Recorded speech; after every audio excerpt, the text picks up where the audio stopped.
Salut, nous sommes aujourd'hui le mercredi 4 décembre. Je viens aujourd'hui vous parler de mes coups de cœur des 6 premiers mois de l'année. J'en ai eu quand même une bonne dizaine des sorties de 2024, du début d'année, et puis quelques poches aussi. Je vais vous dire ça, sinon j'espère que vous allez bien. Pour répondre à la question que j'ai posée hier par rapport au livre que moi j'ai détesté alors que d'autres, alors qu'il a eu on n'a vu que passer ce livre sur Instagram, c'est La femme de ménage. J'ai pas compris du tout, mais alors pas du tout l'engouement, c'était pas du tout pour moi. J'ai pas aimé l'écriture, j'ai pas aimé l'intrigue et tout. Donc c'est pas grave, moi j'aimerais bien savoir vous ce qu'il en est. Mais moi c'était ça, c'est vraiment, moi j'ai pas du tout, je suis allée jusqu'au bout, mais tout ça pour ça quoi, non, non. Donc là je vais vous parler de mes coups de cœur, bien sûr, ce sont les miens, si vous les avez lus, tout ça vous n'avez pas aimé, il n'y a aucun souci pour ça, on a chacun chacun son avis, chacun c'est la perception de ce que l'on lit. Si cet auteur, je ne le connaissais pas du tout. J'ai rencontré son écriture en janvier 2024. Je suis tombée amoureuse. J'avais dit que j'allais continuer. J'en ai mis un dans ma palle. Et je ne l'ai toujours pas lu. Il est dans ma palle de décembre. Donc j'espère que je vais le lire. Il faut que je le lise. Qui après nous vivrait de Hervé Lecor. C'est quelqu'un qui est écrit magnifiquement bien, il y a une poésie, même dans le noir, même dans les abîmes. Alors moi je l'ai lu ce livre sans avoir lu la quatrième de couve. Dans ce livre, on parle de plusieurs années, c'est un posta sur plusieurs années. Il y a le début et la fin et on est sur plusieurs années. Et au départ, c'est un peu déstabilisant parce qu'il n'y a pas de chronologie. Et puis, on peut passer de maintenant à demain, à hier. Enfin, c'est... Mais on prend... Enfin, j'ai vite percuté et j'ai vite aimé. J'ai vite compris la relation entre les personnages. Et j'ai trouvé ça très intelligent, très bien posé, très réaliste. Enfin, c'était d'une justesse. L'homme restera un homme. L'homme avec un grand H, hein. Les hommes resteront des hommes. Et le plus fort fera toujours sa loi sur le plus faible. Il y aura des meurtres, il y aura des viols atroces. Il y aura des pandémies, la faim, les l'eau qui manque, la nourriture qui manque. C'est moi j'ai trouvé beaucoup, enfin on a peur, c'est un livre qui est aussi anxiogène mais qui est tellement juste dans, euh, dans les personnages, la description des personnages, de leur psychologie, tellement juste dans ce qu'ils nous annoncent. Noir c'est noir, il n'y a plus d'espoir, mais franchement, moi j'en ai pas. Je sais qu'on va droit à notre perte et que c'est nous qui créons notre perte. Ce livre, il est vraiment magnifique parce que malgré les amis, malgré le noir, faut le lire. Franchement, faut le lire. Il y a de la sauvagerie, des intempéries, de la violence, il y a tout ça, mais pas que ça. Parce qu'il y a aussi l'amour envers et contre tout. Je vous le conseille. C'est vraiment un très gros coup de cœur de cette année. En 2024, c'est chez Rivage Noir. Il va bientôt sortir, je pense, en poche. Chez Rivage Noir, chez Rivage, j'ai aussi aimé Édouard Jousselin, La géométrie des possibles. Une écriture intelligente, une écriture d'une prouesse, mais énorme. C'est comment des personnes du Morvan vont rencontrer, vont se percuter avec des personnes d'Hollywood, comment les paillettes vont rencontrer la terre, comment on va être sur le dark web, sur les profondeurs du noir, les abîmes, les paillettes, Hollywood, l'espace-temps, et comment c'est les plages de Californie et comment les Mormons vont se percuter. Il y a beaucoup de personnages, on perd pas le fil, c'est très intelligent, c'est ouais, il nous embarque sur plusieurs années et on va voir comment ces personnages vont évoluer et c'est ouais, la géométrie des possibles quand il va y avoir ouais, ces mondes qui vont s'entrechoquer. C'est ça la géométrie des possibles. Et Édouard Jousselin est à lire. Franchement, j'ai pas lu, c'est son deuxième. Je n'ai pas lu son premier. Il a une écriture, c'est hyper audacieux, hyper addictif. Lisez-le, franchement. Édouard Jousselin, la géométrie des possibles, chez Rivage, c'est excellent. En janvier, j'ai aussi adoré Adeline Fleury, Le ciel en sa fureur. Ces deux femmes qui veulent se reconstruire et qui viennent en campagne. Qui vont essayer dans ces terres marécageuses balayées par les vents et les légendes ancestrales, elles vont essayer de trouver leur place dans les secrets de ce village français. C'est la terre, c'est noir, c'est vous savez, les petits villages qui ont un peu de temps de retard, ouais, qui ont des légendes, qui croient ici à l'enfant fée, qui rôdent autour des dépouilles d'animaux parce qu'il va y avoir des meurtres atroces sur les animaux qui vont être faits. Et on va bien sûr penser que c'est cette légende qui les tue. Et Julia, donc, qui est dans ce village, qui est vétérinaire, qui souhaite se reconstruire, elle ne comprend pas. Elle va enquêter avec son autre... je cherche son... Et Stéphane, qui est maréchal Ferrante. Donc, Julia et Stéphane vont enquêter et ils vont entendre les villageois parler du Varou. Le Varou, c'est cette légende qui vient rechercher, c'est ce monstre qui est assoiffé de sang, qui vient chercher vengeance. Et il est revenu. Et on va savoir tout ce qui s'y passe. On va voir que dans ces petits villages au fin fond au fin fond du monde, au fin fond de la France, comment dans ces petits villages il y a des secrets et que tous les secrets se savent. Je vous le conseille. Adeline Fleury, je l'ai découverte avec Le ciel en sa fureur. Pour moi, ça a été un énorme coup de cœur. Ça a été une grosse claque. Elle écrit tout dedans. Tout. Elle écrit les émotions. Elle écrit la force. Elle écrit l'horreur. Hein. Et j'ai adoré. Franchement, lisez-la, lisez ce livre. Pareil, il va bientôt sortir en poche. Il est magnifique, magnifique magnifique de noir, de poésie, et peut-être d'amour, et peut-être de reconstruction, peut-être de résilience. Mais lisez-le, franchement, c'est une très très jolie plume.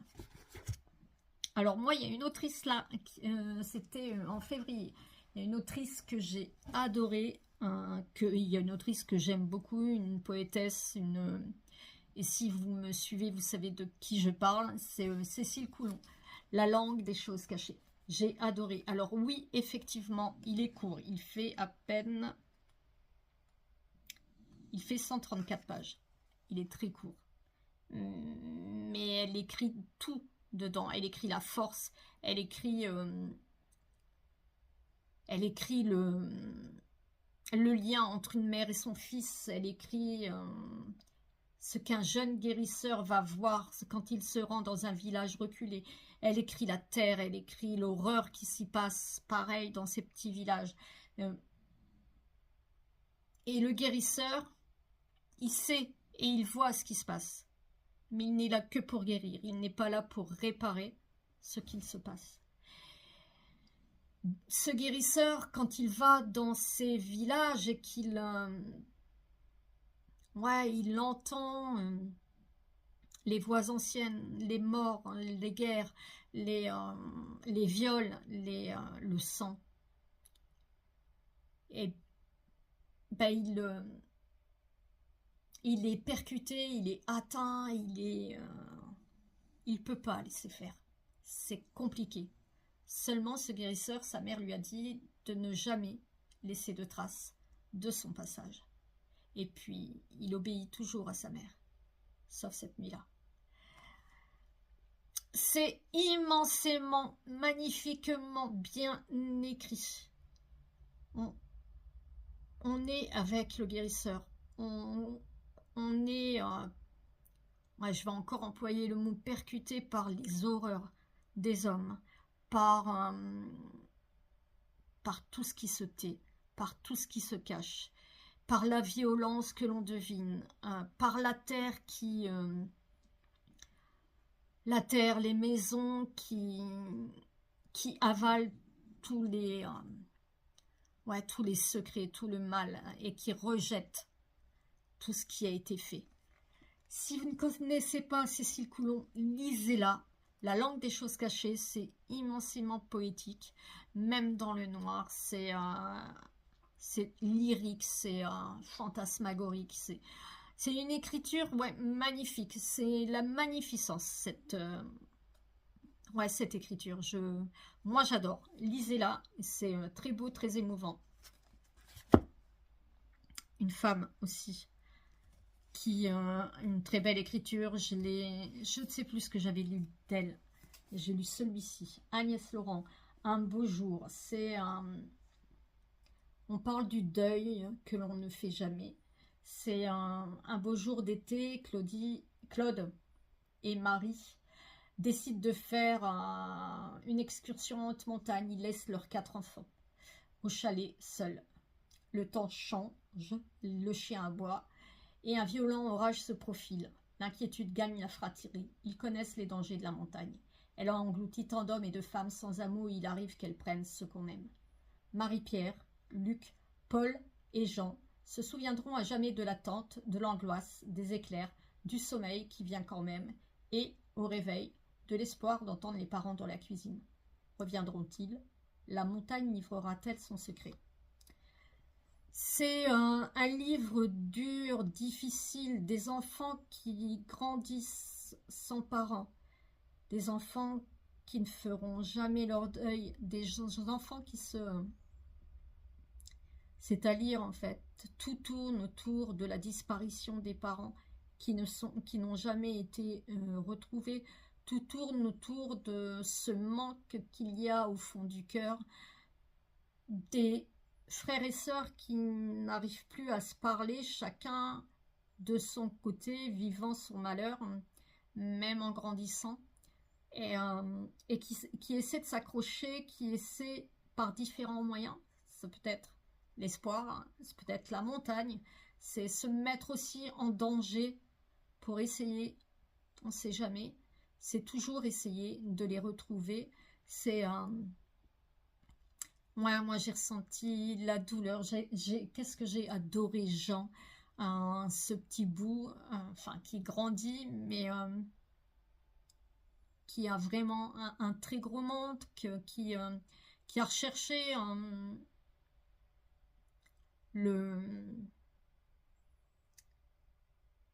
qui a recherché la stature paternelle dans un collègue de son père, et ce qu'on ne comprend pas, c'est qu'il connaissait la montagne, il savait tout ce qu'il y avait, les erreurs à ne pas commettre, et les enfants ne s'en remettent pas, et c'est ce qu'ils cherchent, et c'est ce qui les fait grandir, et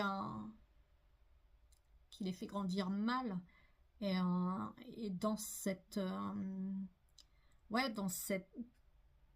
dans cette vie, en fait, il y a beaucoup de vies gâchées, il y a beaucoup de vies perdues, il y a beaucoup de temps perdu et cette douleur qui reste toujours ancrée, qui n'est jamais dite, qui se donne de génération en génération, les petits-enfants aussi.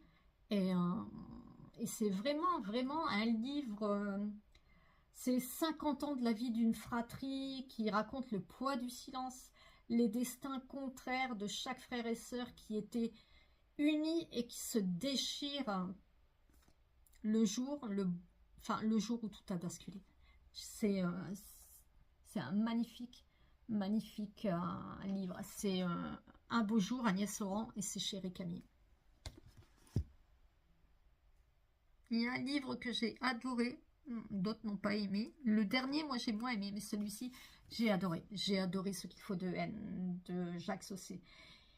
Il y a... c'est... dès les premières pages, on est happé par les premières pages, par ce meurtre atroce, par les abîmes, par la vengeance qui se déploie.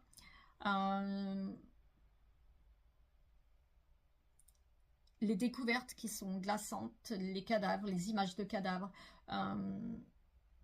Et puis, il faut des réponses, il faut attirer l'œil de l'assassin. C'est une gamine qui découvre un meurtre atroce et qui va chercher qui a pu faire ça dans ce petit village reculé et comment on en est arrivé là, comment elle découvre un tableau macabre et un corps écartelé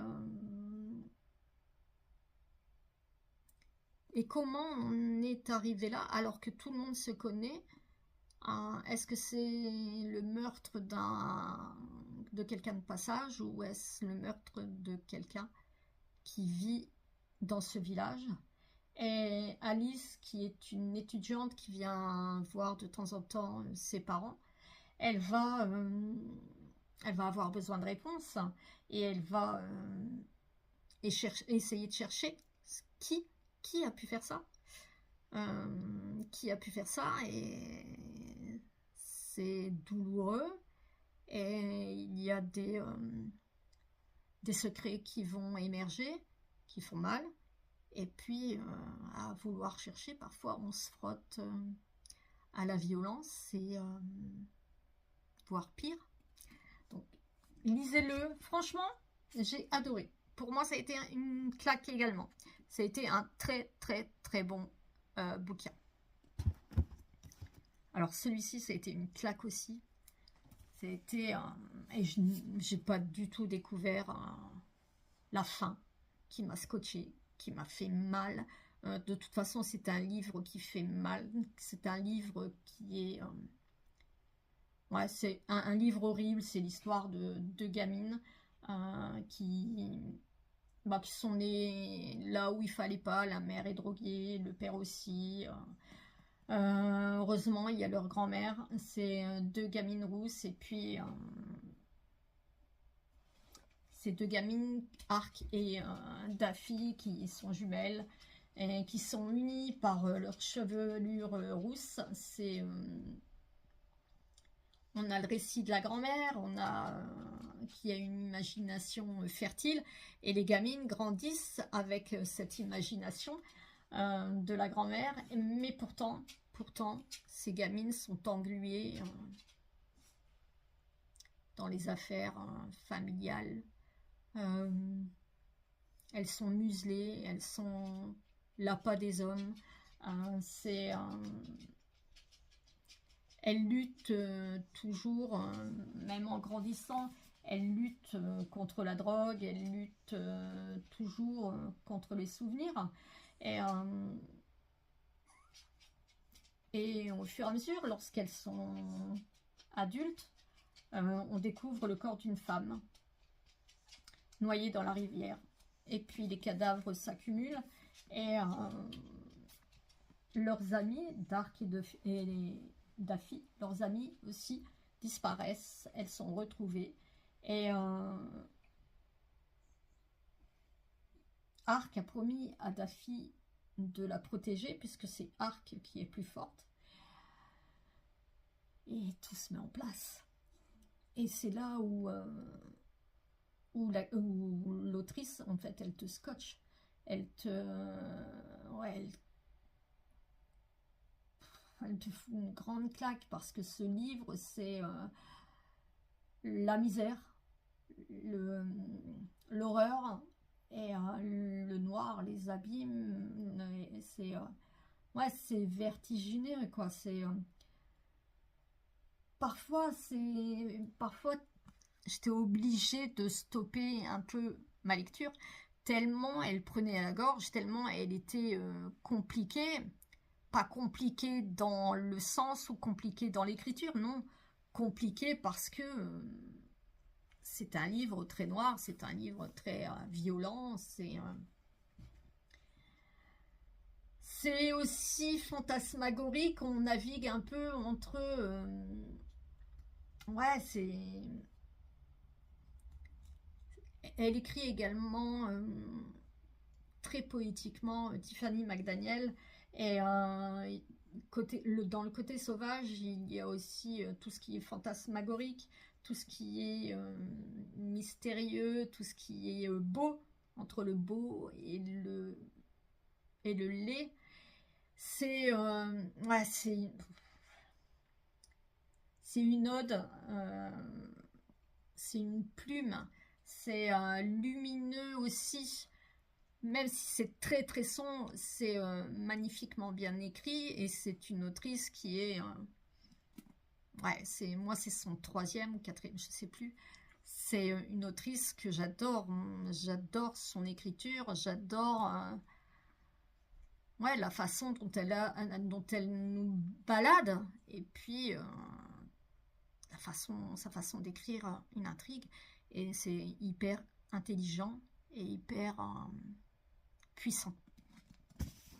Le silence des repentis de Kimi Cunningham Grant. Moi j'ai adoré ce froid, j'ai adoré c'est Cooper et sa fille Finch, ils vivent coupés du monde dans une cabane dans le nord des Appalaches. La petite fille a grandi au milieu des livres et de la forêt, respectant les dures règles de la vie sauvage, mais elle cherche désormais à repousser les limites de leur isolement et s'interroge sur le monde extérieur. Hanté par les démons de son passé, Cooper sait qu'il ne peut pas révéler à sa fille les raisons qui ont provoqué leur fuite. Dans le silence de la forêt, leurs seuls compagnons sont un étrange voisin du nom de Scotland, dont l'omniprésence bienveillante ressemble curieusement à une menace, et Jack, un vieil ami de Cooper, qui leur apporte des vivres chaque hiver. Sauf que cette année, Jack ne vient pas. J'ai tellement aimé ce livre, aimé cette gamine Cooper, cette gamine de 8 ans, aimé Finch, j'ai aimé découvrir ce qu'ils étaient réellement, et pourquoi ils se retrouvaient dans les Appalaches, dans le nord des Appalaches, et pourquoi ils vivaient seuls, pourquoi Finch et sa fille, pourquoi il n'y avait pas de femme, pourquoi ils se retrouvaient là, dans cette cabane, au milieu de nulle part. Pourquoi Cooper n'allait pas à l'école. Moi, c'est un livre qui est magnifiquement bien construit. C'est un récit qui... on va de révélation en révélation. On n'a pas tout d'un seul coup, mais l'autrice nous distille au fil des pages les diverses révélations. Et il y a autant de suspense que d'émotion, ça nous... on est transcendé, on est... Moi, j'ai adoré cette gamine, adoré Finch, adoré cette gamine. Vous allez, bien sûr, elle ne veut pas pouvoir rester tranquille au fin fond de leur montagne. Ça, vous l'avez compris, vous allez découvrir pourquoi, et découvrir pourquoi Finch est là. Lisez-le, Le silence des repentis, chez 10-18, Kimi Cunningham. Depuis tout à l'heure, je vous dis pas Tiffany McDaniel, c'était chez Gallmeister. Et Ce qu'il faut de haine, c'est chez Fleuve Noir. Et Cécile Coulon chez l'Iconoclaste. Un livre chez Sonatine qui est sorti, qui est très... après minuit, je veux dire, tout de suite, de Gillian McAllister. Bon, j'espérais faire un peu plus vite, mais c'est un thriller, moi, c'est du jamais vu. Pour moi, c'est la première fois. C'est une mère, il est tout juste minuit, le 30 octobre 2022, dans la banlieue de Liverpool. Jen guette par la fenêtre le retour de son fils. Pourtant, Todd a 18 ans et il a permission de sortie jusqu'à 1h du matin. Mais quelle mère ne se laisse pas gagner par l'angoisse tant que son enfant n'est pas rentré? Alors que son fils apparaît enfin dans la rue, Jen sent le soulagement la gagner. Un soulagement rapidement remplacé par l'incompréhension puis la terreur tandis qu'elle se précipite à l'extérieur. Todd vient de poignarder un inconnu sous ses yeux. C'est une mère qui a un choc parce qu'elle voit son fils tuer un homme. C'est une mère qui voit son fils partir pris par la police. C'est une mère qui se réveille le lendemain matin et rien ne s'est passé. Elle est le jour d'avant. Et plus on avance, plus on va le jour encore d'avant, le mois d'avant, l'année d'avant. Parce que ce qui va arriver là, en fait, c'est un effet boule de neige. Et cet effet boule de neige, il se retrouve dans le passé de Jen et de son mari. Et est-ce qu'elle va réussir à faire changer le passé? Est-ce qu'elle va réussir à pouvoir intervenir? C'est à lire. Et c'est un thriller domestique, mais en même temps, c'est hyper original. C'est hyper addictif, original. C'est haletant. En fait, c'est le portrait d'une famille qui s'aime. Et c'est une famille aussi en crise. C'est... moi, j'avais jamais lu... Enfin, c'est la première fois que je lis un tel thriller. C'est repartir dans le temps. Bon, depuis, j'en ai lu un autre. Mais repartir dans le temps et remettre les compteurs à zéro. Et essayer de changer les choses pour que tout redevienne à la normale. Pour que le fils ne soit pas accusé de meurtre. Et pour découvrir pourquoi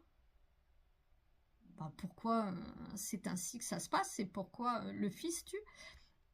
Il y aura plein de surprises, plein de secrets qui vont être dévoilés. En fait, la vie parfois, elle est posée sur plein de mensonges. Et c'est ce qu'elle va découvrir. Et parfois, ça fait mal. Mais la vie est posée sur des mensonges. Après minuit, Gillian McAllister, c'est un magnifique roman, un très bon roman. C'est à lire et j'ai adoré. J'ai beaucoup aimé ce livre. Allez, j'en ai plus que 3. À lire. Denis Léane, Le silence. Marie-Bess. C'est Marie-Pat. Pas Marie-Bess, Marie-Pat. C'est le quartier irlandais. C'est Marie-Pat prend brutalement fin. La routine de Marie-Pat prend brutalement fin lorsqu'un soir sa fille Jules, 17 ans, ne rentre pas à la maison. Elle sait qu'elle a disparu. Elle ne partirait jamais sans prévenir sa mère. Et la même nuit, un jeune noir se fait mortellement percuter par un train, dans des circonstances suspectes. On est en 1974, où il y a encore on est en toile, il y a encore la récente politique de la déségrégation. Il y a des tensions raciales, il y a d'une ampleur inhabituelle qui plane sur la ville. Dans la recherche effrénée de sa fille, Marie-Pat, qui croyait appartenir à une communauté unie, donc la communauté des Irlandais, elle voit toutes ses portes se fermer devant elle. Face à ce mur de silence, cette mère en colère ne reculera devant rien pour faire éclater la vérité. Marie-Pat, c'est une boule de nerfs, c'est quelqu'un qui a un caractère, qui est entière, à qui on ne la raconte pas, quoi, et qui est capable de se battre, qui est capable ouais, de se frotter même à la mafia du quartier.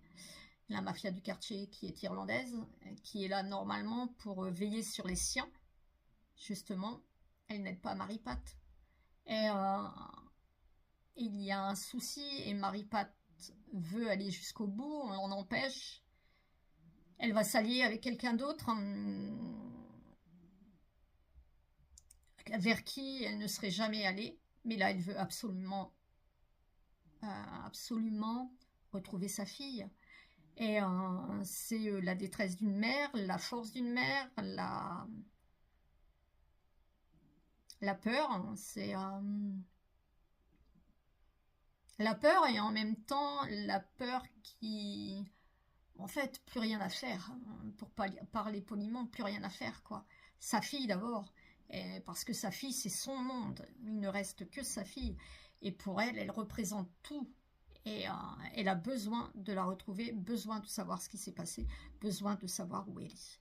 Donc, c'est la force d'une mère, c'est Marie-Pat, c'est un personnage, c'est Denis Lehan, c'est des dialogues, c'est le ton, c'est... ouais, moi je l'ai lu, je sais pas combien il y a de pages, il n'est pas très... 300... Ah non, 410. Je l'ai lu en 2 jours, c'était tellement captivant, tellement émotionnellement fort qu'il fallait y aller. Un livre de 1000 pages. 900? Non, 1000 pages. Un peu comme le Stephen King. Le Prince des marées. Mais alors que j'ai aimé ce livre, qu'il a été bouleversant, émouvant, des personnages attachants. Bien sûr, moi, le personnage auquel je m'attache n'est pas forcément le personnage principal. Donc là, nous sommes avec Tom, Luke et Savannah, qui ont été élevés à la dure, entre joie et tragédie, par un père pêcheur de crevettes, alcoolique et violent, et une mère fantasque et mythomane. C'est cette vie-là que va raconter Tom à la psychiatre, après la énième tentative de suicide de sa sœur, désormais installée à New York. On va découvrir en fait la vie de ces 3 gamins, la vie de Tom, de Luke et Savannah, qui en ont bavé, qui en ont souffert, qui cherchent leur place, qui eux souhaitaient l'amour d'un père et l'amour d'une mère. Ils n'ont rien eu de tout ça. C'est un terrible secret qui s'est passé une nuit, que l'on va découvrir. Moi j'ai adoré Tom, moi j'ai adoré Luke. Tom, c'est le personnage principal qui raconte l'histoire de sa famille. Moi, j'ai adoré Luke. Ouais, on a envie de les prendre, par la main et de leur montrer un autre chemin, de les éloigner de ces parents toxiques, de ces parents qui les tuent à petit feu, qui ne leur donnent pas l'amour, enfin, Savannah, elle sera perpétuellement... ouais, suivie par un psychiatre parce qu'elle n'a pas expulsé ce qui s'est passé et elle s'est tue. Et ouais, c'est une histoire qui fouille la mémoire d'une famille troublée sur fond de ségrégation raciale aussi. C'est un chef-d'œuvre paru en 86. Franchement, lisez-le. Pat Conroy, enfin, il n'y a pas de longueur. Il y a des descriptions, il y a la psychologie des personnages, il y a une vie qui s'écoule, des enfants qui sont psychologiquement martyrisés, frappés, qui sont à qui, ouais, psychologiquement, on les rabaisse. Et c'est difficile de se relever après ça, après ce qu'ils vivent. C'est difficile d'aimer, c'est difficile de ne pas reproduire. C'est assez compliqué. Et Pat Conroy a une élégance dans son écriture. Il y a même dans le noir, il y a une élégance, il y a un attachement, il y a beaucoup d'amour, beaucoup ouais, des personnages qui restent, qui sont ancrés en nous. On ne peut pas les oublier. Enfin, c'est tellement, c'est une vie tellement difficile. Ouais, faut être accroché, hein. C'est pas facile pour eux tous les jours. Mais ce qui les sauve, c'est l'amour que les frères, l'amour que la fratrie ont.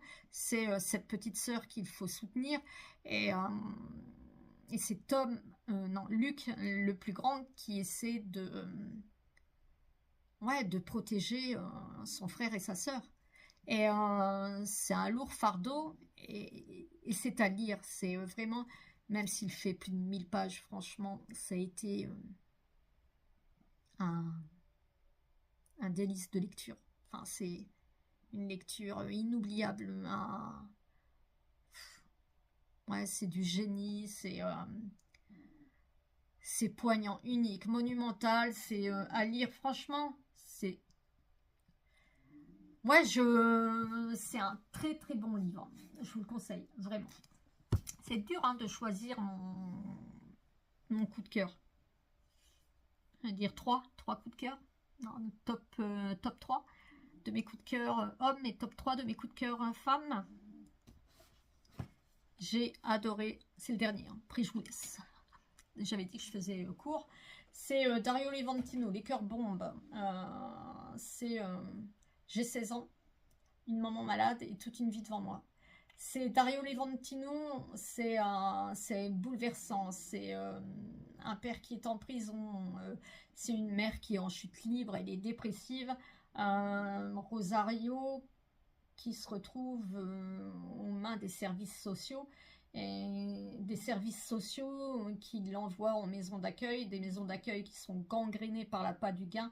Il subit des sévices, il est séparé de ses amis, il est séparé de sa famille, il est séparé de son univers, de Brancaccio.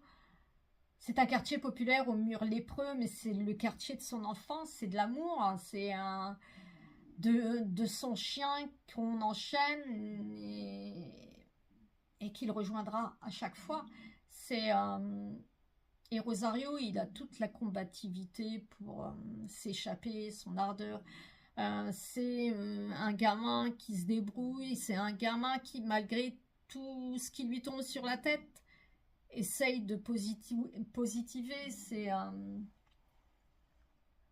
Et sa mère, elle est sous surveillance en permanence. Et c'est un roman poignant. C'est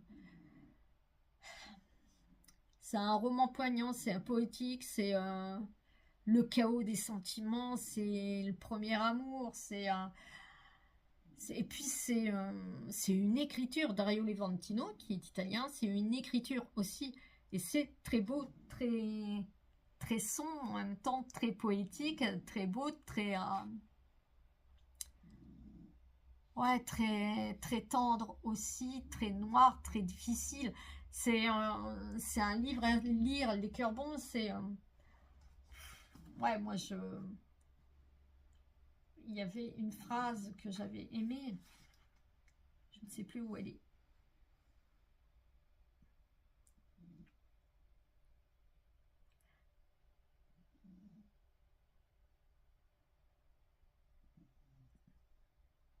La vie est ainsi, segment de temps insignifiant entre deux extrêmes. Aimer ou ne pas aimer. Ma mère était un cœur bombe et son cœur a explosé. C'est... moi j'ai beaucoup aimé ces livres. C'est des coups de cœur de chaque mois. C'est des livres à lire. Certains, vous les avez en poche. D'autres vont bientôt sortir. C'est ma petite... ouais, mes petits coups de cœur de 2024. Des 6 premiers mois 2024. Je vais vous laisser. Puisque je vous ai parlé de mon coup de... Enfin, non, pas de mon coup de cœur, mais du livre que tout le monde a aimé et que je n'ai pas aimé. Maintenant, vous, quel est le coup de cœur que vous avez eu, le coup de cœur ultime, même si décembre n'est pas terminé, le coup de cœur ultime que vous avez eu? Moi, je vous le dirai pas tout de suite, mais dites-moi quel est le coup de cœur ultime. Sur ce, je vous laisse. J'avais dit que je voulais faire moins de 30 minutes, j'en ai fait 40. J'ai trop parlé, encore une fois, comme d'hab. Je vous souhaite une bonne soirée, je vous dis peut-être à demain. Ciao.